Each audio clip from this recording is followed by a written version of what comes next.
Uh, Thank you very much, Mantha, and thank you, Simon, for having me here. Um, so,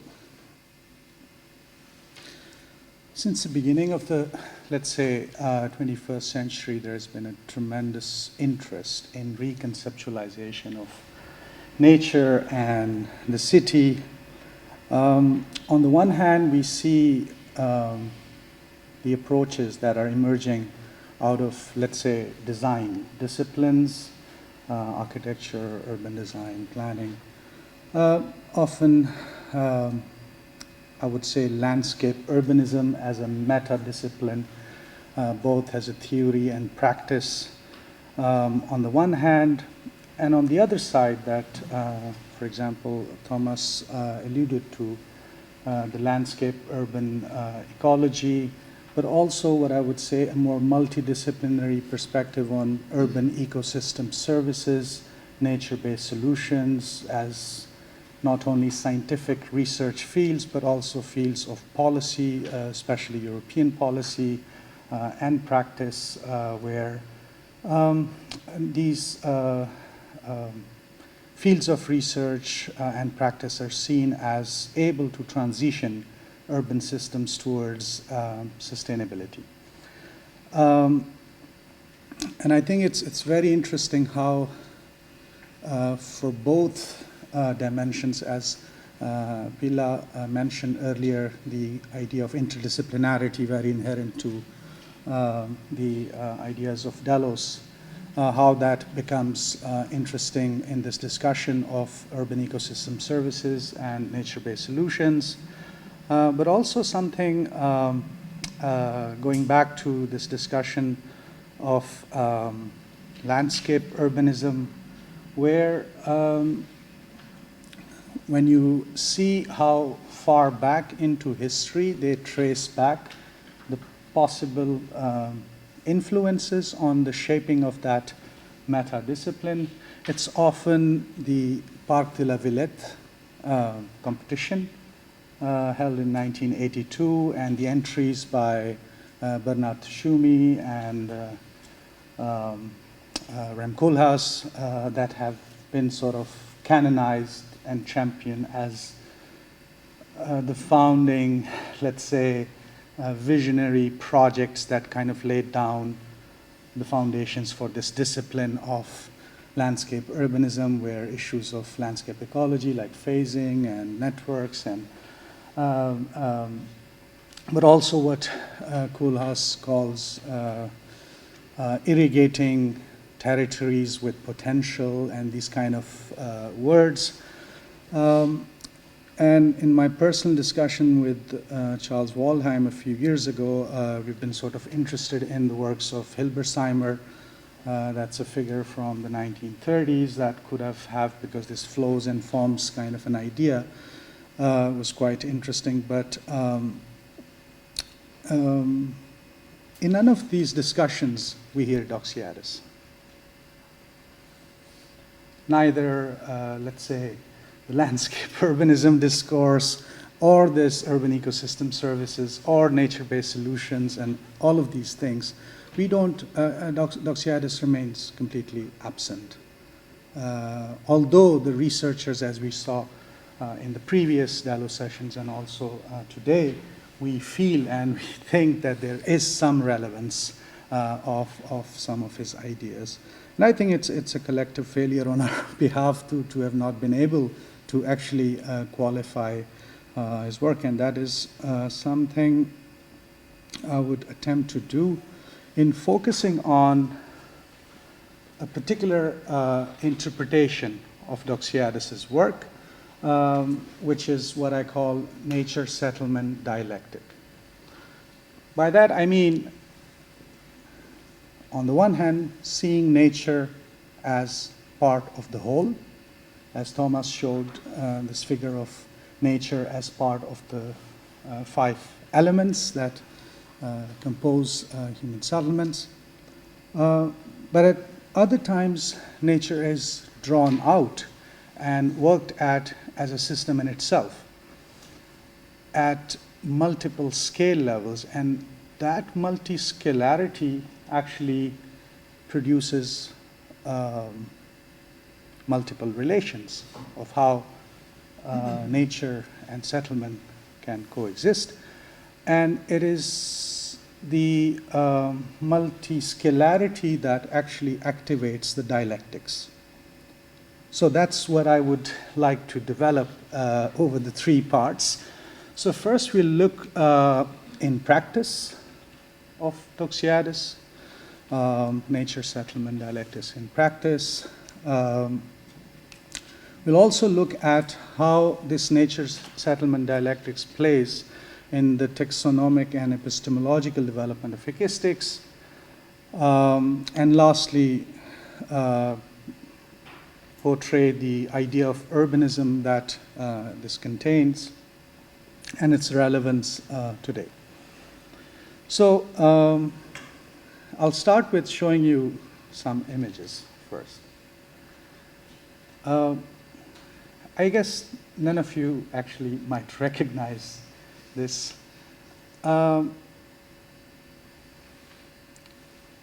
Punjab University new campus project by Doxiadis in the 1960s as it stands today.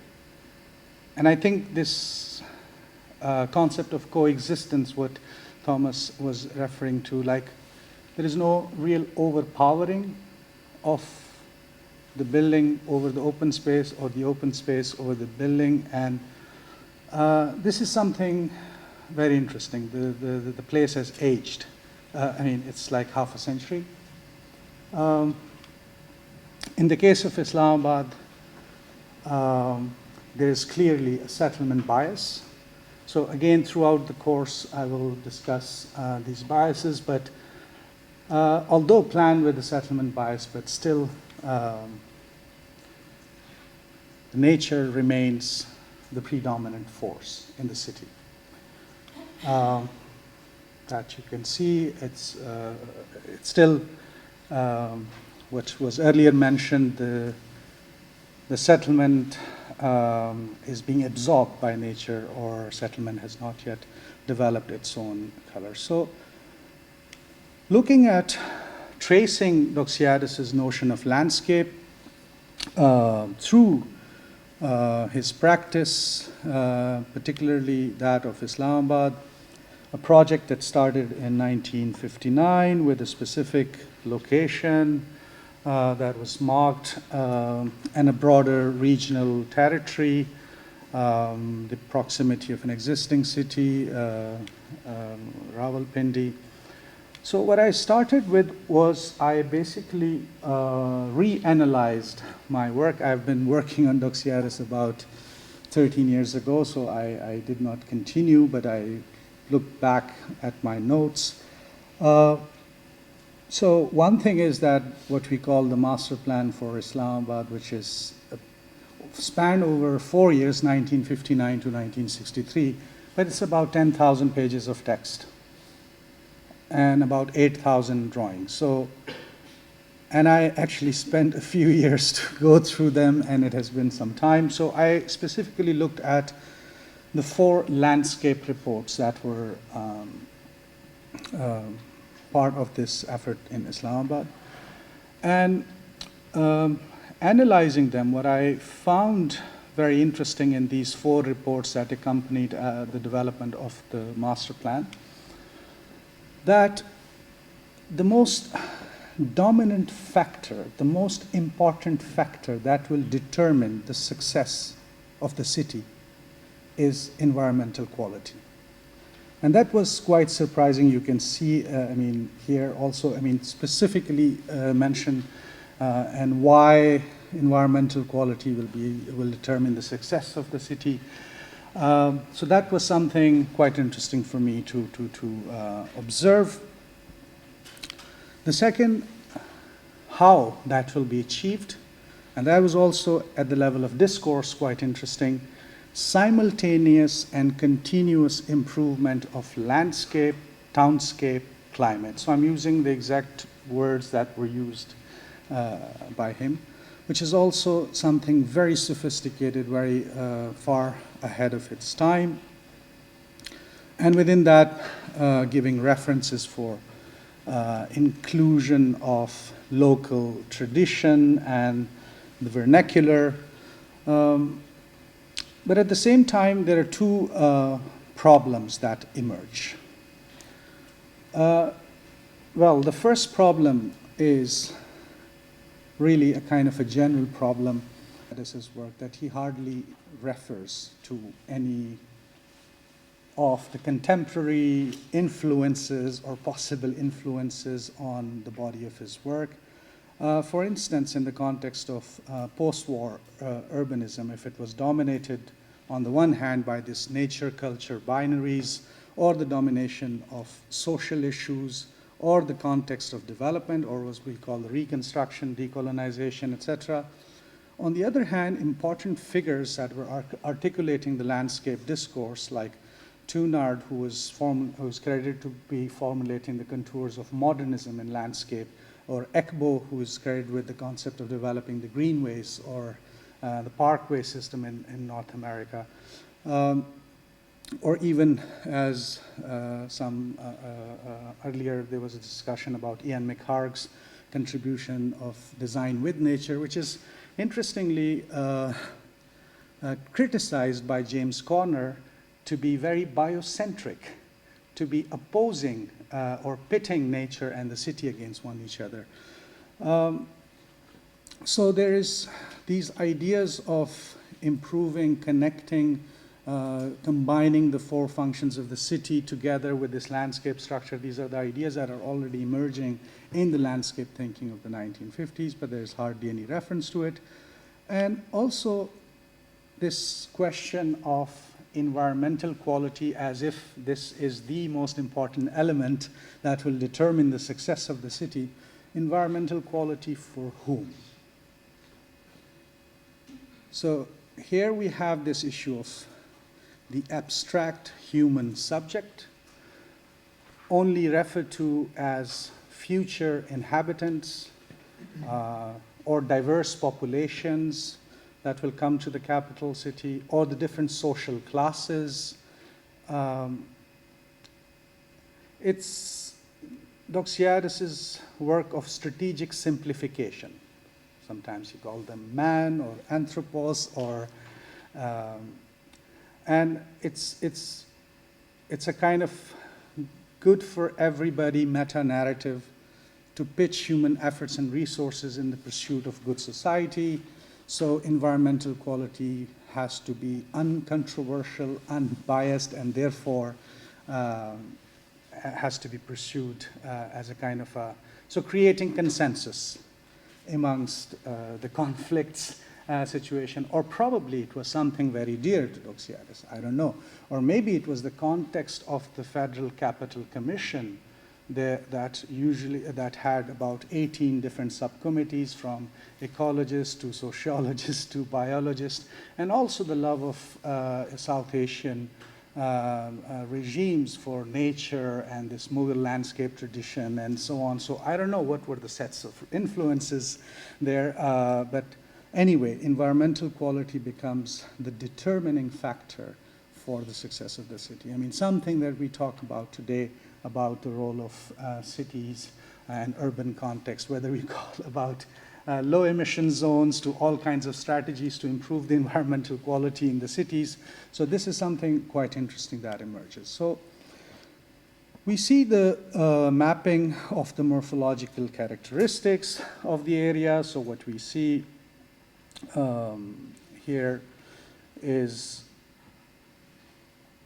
the main Margala Hills to the north, the existing city of Rawalpindi, the Grand Trunk Road, the road infrastructure, and some little ravines that are draining the hills down to the river that flows by the city here, Soa River, that actually falls into the Indus River system later on. Also doing what he uses the term micro-morphological topographical features of the landscape. So again, now we would call them, I don't know, networks, topographical networks, or so to speak. So this was kind of a classification of the area and the main ravine systems and identify different parts. So again, kind of analysis, understanding the terrain, not only in its physical, topographical, hydrological context, but also in terms of its, it was a productive landscape, as you can see from the image here. Rain-fed agriculture, productive landscape, organized by the system of ravines and smaller, very compact rural settlements. And these are all pictures by Doxiadis. So he's actually taking these, and it's not something that comes as an afterthought. So these elements of smaller settlements over the landscape, how they organize them, establishes the relationship between, within the broader ecology, and that he explicitly sort of mentions in his landscape inventory reports, the value of the vernacular traditions of architecture and so on. But also, surprisingly, he do mention Mohenjo-Daro, which is, 4,000 years old, so the Indus Valley civilization, the city, 2000 BC, to the Mughal city, basically trying to, again, this is a typical sort of an approach where for this orthogonality, he tries to find precedent and kind of using history as a repertoire, as a kind of a pattern that fits the Cartesian sort of a logic, whether they were informed by many different sort of features. Okay, so how he takes these analysis into the making of the plan of Islamabad. So we have this kind of a topography from the north east towards southwest, a kind of an undulating plateau with a series of elements and hillocks in between and the existing city. What is interesting is on this map, what we see is landscape, how he reads the landscape. So large hills and 3 further ridges coming down and the river valleys that are formed in between. But they're not drawn for the sake of preservation, or they're not drawn for the sake of their value of some sort. They're drawn, and it's very interesting, and that is something I also heard from Fumihiko Maki a few years back, that how the main transportation infrastructure was laid down in Tokyo, in imperial Tokyo. And that was strikingly similar. Doxiadis mentions that the deepest lines of the landscape are necessary for aligning the trunk infrastructure of mobility, water supply, sewerage, drainage, all of those kind of elements, because it creates an economy of gravity flows, of all those kind of principles. So he's looking at these systems as ways to align the trunk infrastructure, or to define the main axis of the metropolitan system. And then areas of, let's say, topographical features that are, let's say, with less undulation, that are fit better for settlement. So looking at landscape, but from a settlement bias. It's not looking at the landscape from the perspective of the qualities of that landscape itself, or its values, or its potentialities, but from a settlement perspective. So we see those 3 possible lines that are marked as 3 possible main axes, and on the other side, the existing city of Rawalpindi and the Grand Trunk Route that was sort of proposed as a bypass. And we see the proposal of possible 3 axes based on that, and then finally choosing the one that is northmost. as the skeletal structure. And it's quite remarkable that when this report was issued, so he's using the words that with this is about 36 kilometers long, each of the axes, so it is a metropolis for 3 million inhabitants, so a massive scale of axis. And he uses these words like, we are sowing the seeds of a metropolis of the future. As if from this, the metropolis would grow in a kind of using ecological metaphors. And then comes in the idea of Dianopolis within that. But also interestingly, the 1/3 part of it is kept as a kind of a rural landscape, as a park system, as an area that would provide the metropolitan area with food production, with model villages, with livestock and dairy products and so on, and also preserving the rural villages up to a certain extent. And then comes the imposition of the main grid structure. And again, I cannot go too much into the detail of this aspect, but just to briefly mention that this 2,000 meters by 2,000 meters grid. So there was a parallel cities of the future project was also going on while the Islamabad planning was proceeding. The City of the Future project was funded by Ford Foundation, convincing Ford Foundation that I have the commission of a federal capital to be planned if I initiate a research project where I can bring experts from all over the world, where we can develop new ideas for developing new urban planning, let's say, knowledge for urbanization. And of course, so it was in this parallel research project that they mapped something like over 200 cities of pre-industrial era and found out that the average diameter was about 2,000 meters across. So it's unlike the neighborhood unit paradigm or the one used by Corbusier in Chandigarh, for example, which is an arbitrary figure of 800 by 1,200 meters, or the idea of the neighborhood unit paradigm where you have to have a school and a walking distance of 500 meters and so on. But here, history or historical city as a body of design knowledge is mobilized as a building block of the metropolis of the future, and quite, let's say, I mean, this is very designerly way of doing things, like putting classical Athens, London, Paris, Renaissance, Florence into your scheme to present, you would find it very fashionable. Even nowadays, people would provoke this kind of judgment. So focusing on the northeastern part, again, looking at the series of smaller hills, analyzing them, documenting them, making models, studying them, developing their relationships.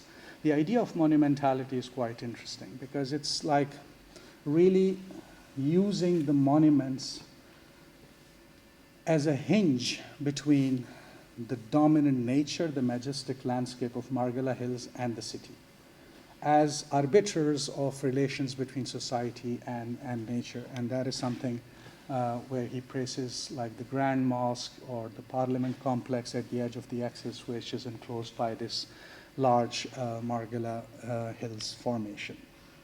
So, and yeah, these kind of comparisons of the axis and placing of these very symbolic sort of features, on one side the state and on the other side the big mosque, a kind of resolution of the modern or Islamic state, and so on. I've developed this elsewhere in another paper. But again, this tendency of like, developing a caricature of, comparing Paris, the Washington Mall on the same scale and drawing the capital axis of Islamabad as if this is, again, something very interesting happens, and this is, I've documented it elsewhere. This idea of urban design, it really did not exist. I mean, this is not architecture.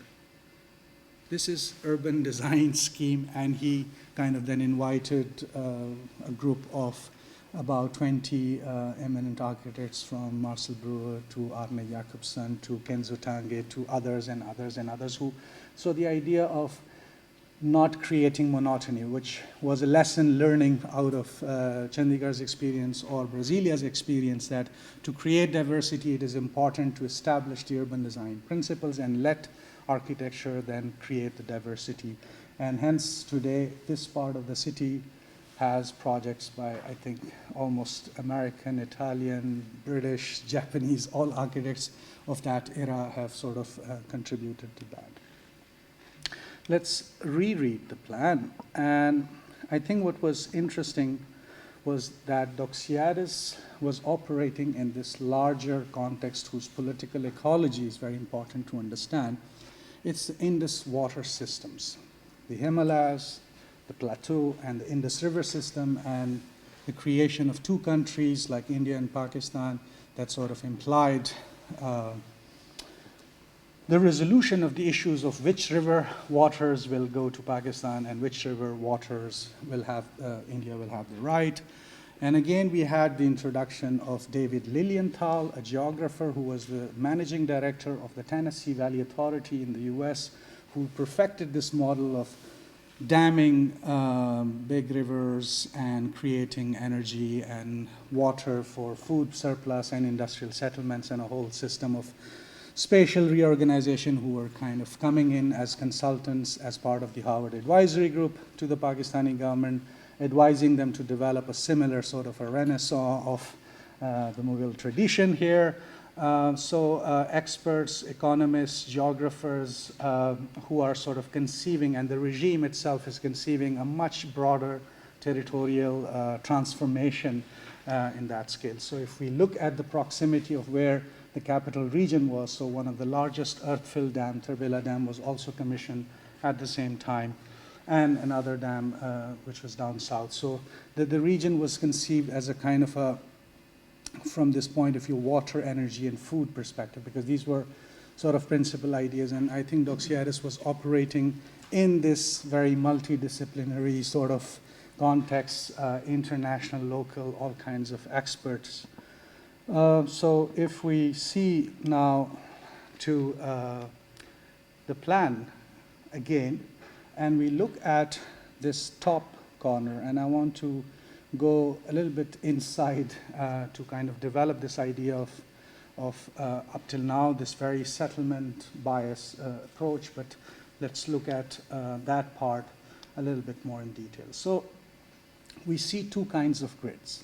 So the purple one, which is evolved from history, so to speak, as per his interpretation of 2,000 meters by 2,000 meters.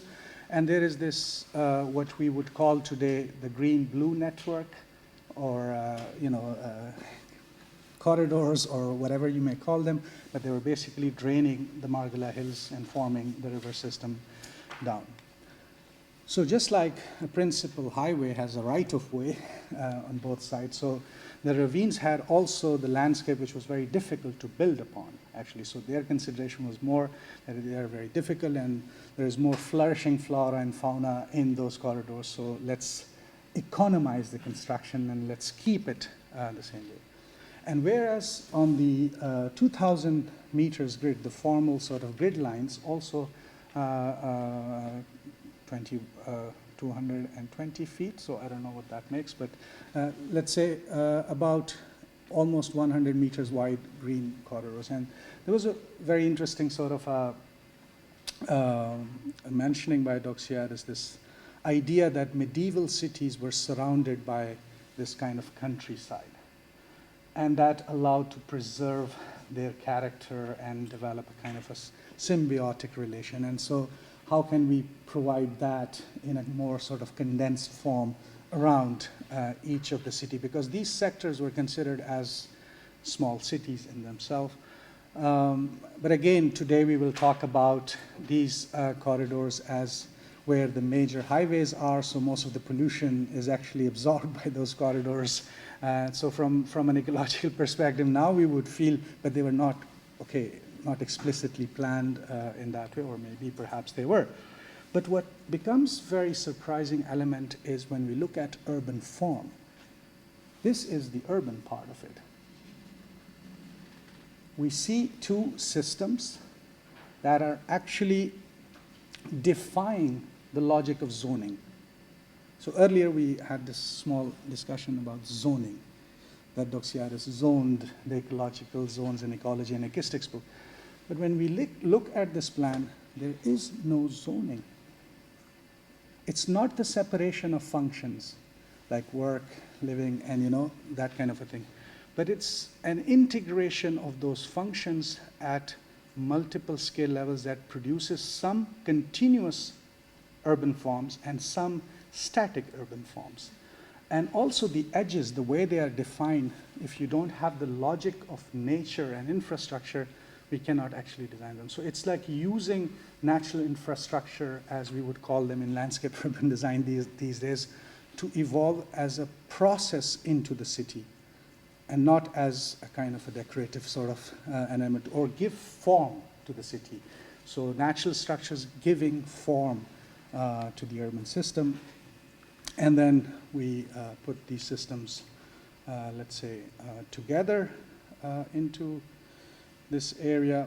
And so the element of flow, so I mean, what I'm sort of getting at is this idea of urban ecosystems, which are qualified as very sort of static elements. So basically green spaces of the city and habitat and water spaces and so on. But here what we see is that all the flows, so the green and blue network, where biodiversity corridor, but also the mobility flows.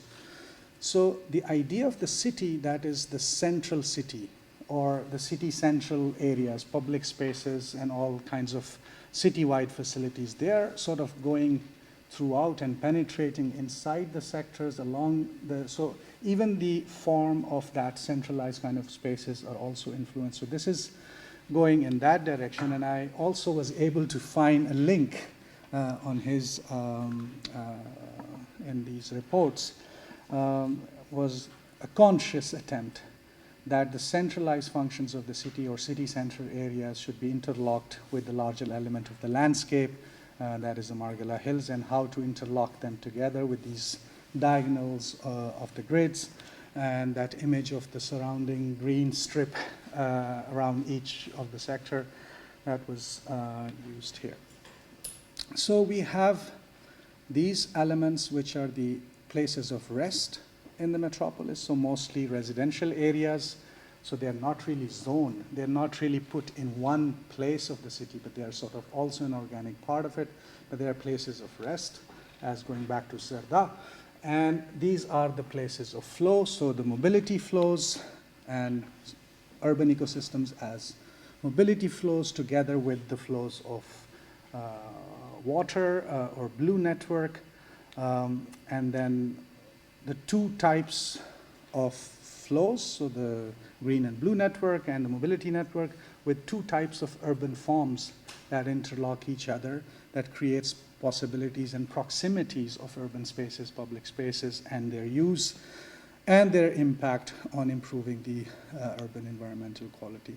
So this is then the dynamic articulation of urban space, and that is the static articulation of urban space, the two types of different forms that are interlocked into that. And so again, there were detailed studies of which of these ravines should be covered, should be kept, depending on the catchment area, how much potential they have in terms of spatial vistas to become a corridor, and so on. So we see this kind of imprint of these ecological structures realized, and that's why the architectural critique does not find it a very interesting plan, because you can only visualize it from space to see what was the intention, because there's hardly any iconic sort of structure. So now zooming back to the metropolitan scale, so that deepest line of the landscape, along that you can see a whole 2,000 meters wide institutional sort of sectors that are organized with a smaller footprint, so that it has a longer, bigger green space, so that the cross ventilation of the metropolitan corridor, and along with the existing city, the proposal of preserving some part of the riverfront, and also here a massive plantation and vegetation, because this idea of ameliorating the local climatic condition, because this was quite barren, what we saw. And I think over 50 years now, the amount of plantation and vegetation that exists there, it is really phenomenal. I don't know if it is the horticultural tradition that we inherited from the British that led to that, or was it the provision in this plan, but so this barrier, which is like from the southwest, which is the dust-laden hot winds from the deserts, in order to, before coming into the metropolis, to kind of cool off and filter and then enter, and so these kind of strategies. And then the agro-farming area, urban agriculture, and livestock and dairy and rural sort of landscape. And then the provision for industry in the city, very important. So the upper few lines are light industries or local trade, and also the more heavy industry that is organized here, and then the rest of the sector. So what we see in this scheme is this local climate amelioration, landscape strategies for the large scale down to the neighborhood, down to the residential scale. We see this kind of an approach of urban ecosystem as a kind of a metropolitan framework, but not as a naive ecologist who would argue only the green spaces, but rather a metropolitan integration of urban, industrial, agricultural, and natural realms, ecosystem services like local food provision, local watershed maintenance, clean water supply, air quality, biodiversity, local climate amelioration, and so on. So I've taken a very long time on going through that, and I'll try to sort of be brief here. Nature, settlement, dialectics, and theory. 1968 is often used by Dalians as the year of ecologistics, but we also had another very important milestone publication in the same year, and that was Ludwig von Bertalanffy's Journal Systems Theory. And again, the scope of journal systems theory was really broader to apply on much wider ranges of disciplines. And in Doxiadis' case, what we see is the attempt to kind of apply systems theory into settlement dynamics or architecture. What is interesting is that I've just written down these elements, how over the years Doxiadis has been growing and evolving and changing these names. So when he was planning Islamabad in 1961, so he was calling them man, plan, buildings, community facilities, and landscape. So over 1963, how those names appear to kind of transform, and then in 1965, and then to 68, and then to 75. So there's kind of this idea to comprehend everything by that. Nothing should be missed out. No space for exception, basically. And this kind of works by Leplé, 19th century, Geddes, Siam, to make sense of the city in terms of its activities, whether place, work, family, or place, work, folk, or dwelling, work, circulation, recreation, which is more focused on human activities, which is much more sort of centered on anthropocentric sort of ideas, and how he kind of develops his sort of approach. And what is also very interesting is here in the case of Islamabad, when he was planning, he was really using those four functions, so residence, work, recreation, circulation, but at different scales. And I think that is where he kind of goes away with this idea of zoning-based separation, but actually bringing them together, because those human activities are present, just like Thomas mentioned, patch in landscape ecology that organizes different activities at different scales. So I think this was something very interesting that began to happen, but then this compulsive urge to really be systematics and all of that. So going to those elements and then developing those scales. And again, those scales were in 1963 only 8. And then we went to 14 and then 15 and their population sizes. So over the years, sort of this evolution. And we also see this notion of disciplinary alignments for for the sake of aligning architecture with the context of development, as Pila has shown us very convincingly.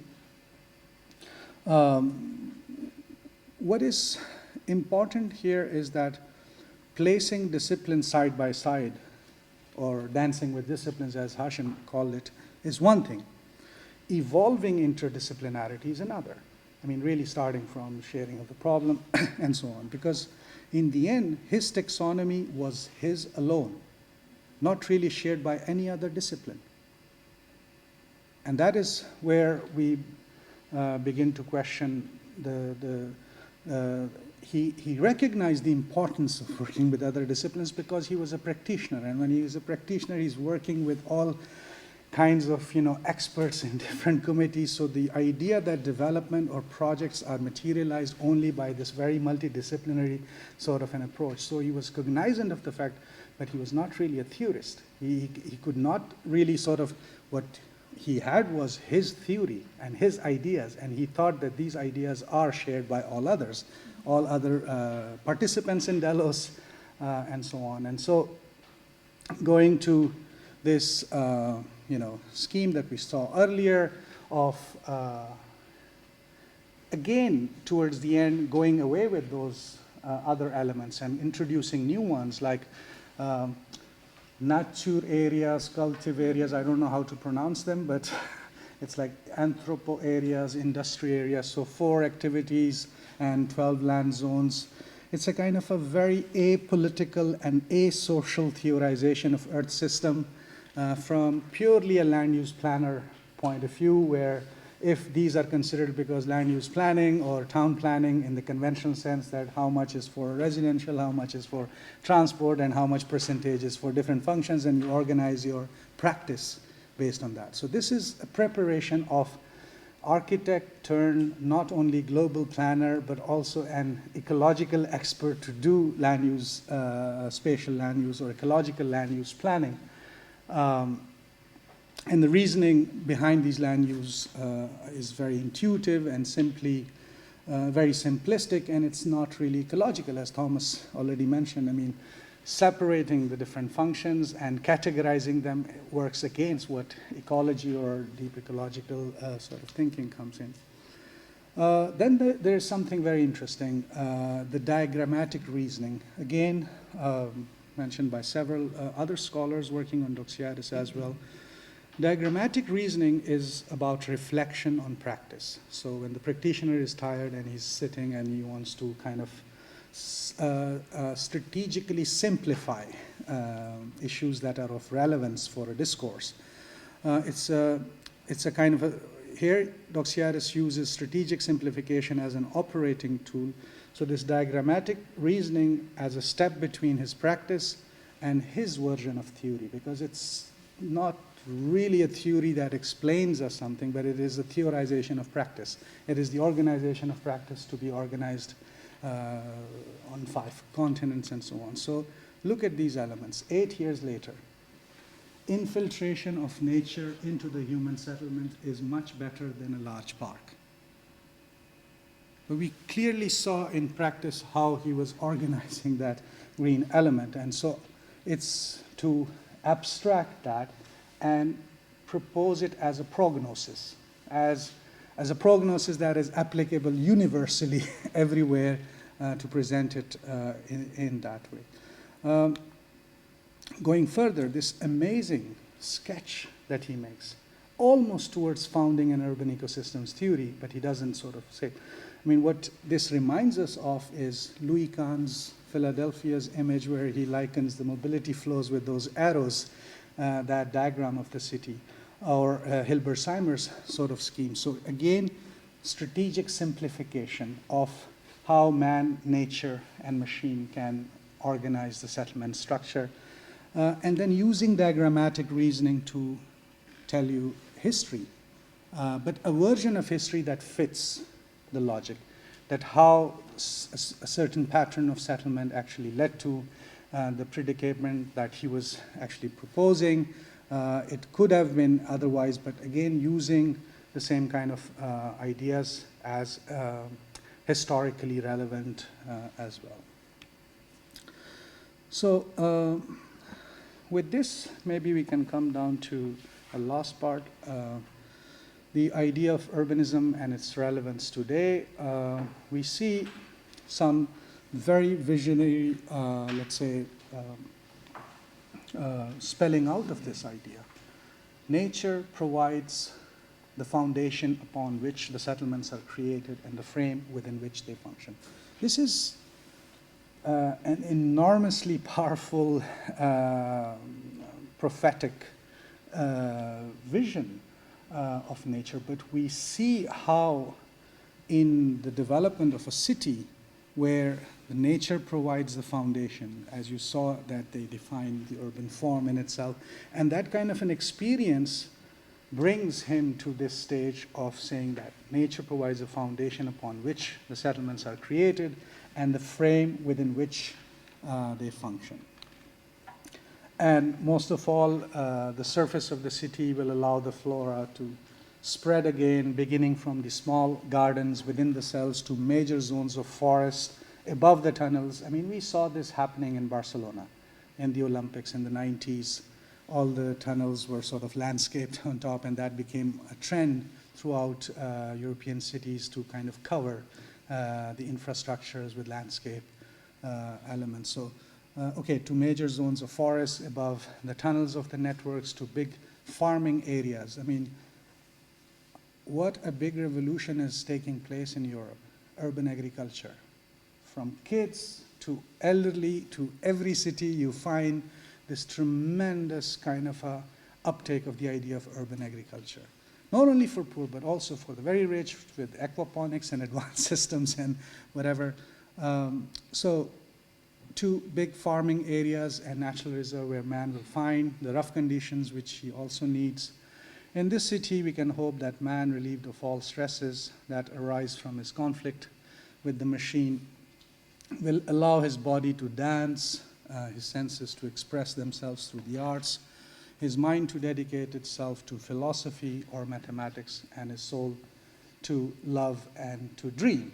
So, I mean, this is really sort of, I cannot summarize it better than what he did himself, but we can see 60 years later how many of these things, in whether they are pushed by landscape urbanism discourse or sustainable urban design principles, or by European policies on nature-based solutions, or societal efforts towards having more green areas or agitating against pollution, we see these systems are emerging sort of in a much more complex, much more sort of nuanced way.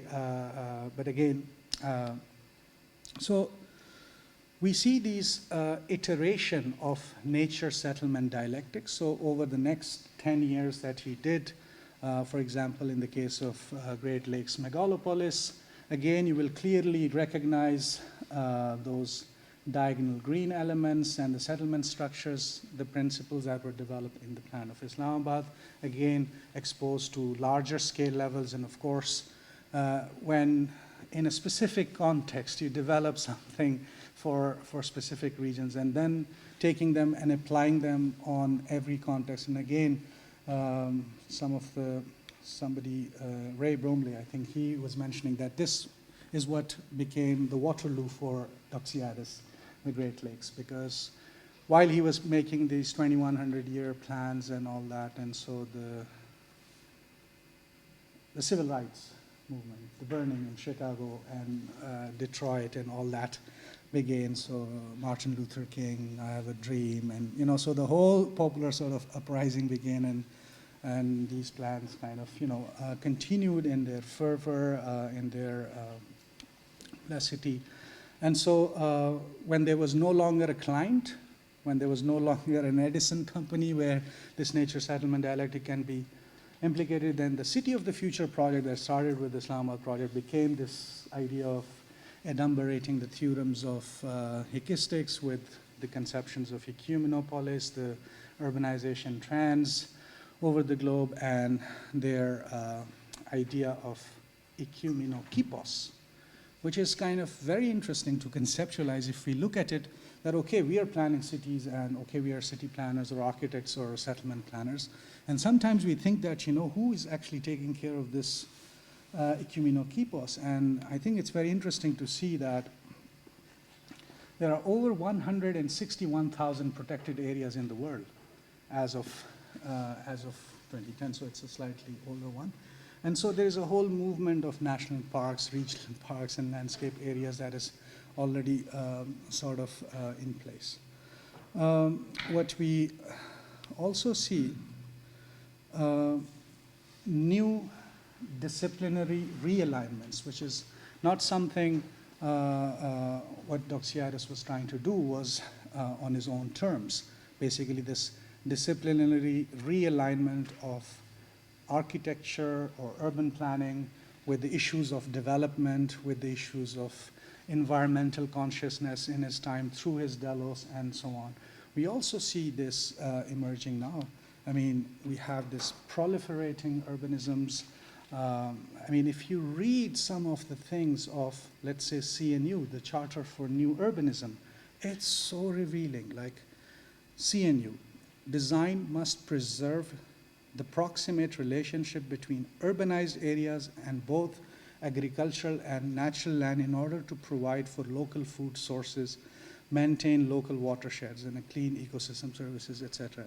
If you talk about landscape urbanism, their prognosis, you will really find how all of them are really linked. And I could not resist myself by putting this image. When I look at this typical sector of 2 by 2 kilometers of Islamabad, this diagonal of the green, and the one on top, do you recognize what that is? Yes. I really, it's just a coincidence. It's exactly 1,800 meters by 1,800 meters with that kind of diagonal grid, with the same kind of density, with the same kind of texture.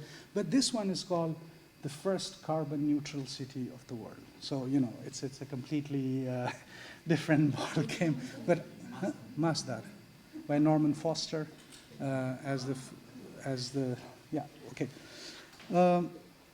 so let's summarize. I think in terms of nature settlement dialectics, whether in practice or in theory, what we can clearly discern the pitfalls, as Pilla has very convincingly demonstrated, to be aware of apolitical and asocial theorization of global ecological balance.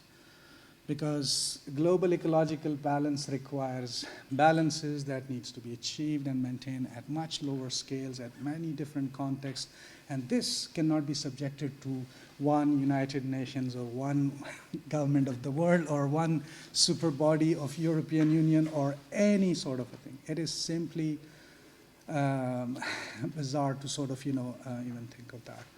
Urban ecosystems as complex adaptive systems at multiple scales is something that has very strong relevance. The value of interdisciplinarity that already Pilla has demonstrated, but also something that he brought, this idea of spatial dimension of socioeconomic development. And in particular, by spatial, he meant the spatial finitude. So there are these maps in the Ecumenopolis project where he documents how much of the area of the world is habitable. How do you define habitability? Eskimos are also living in a very uninhabitable land zone. People in desert are also living. This means that homogenization of, so I think there's also an issue of spatial finitude or spatial limits to only the physical boundaries.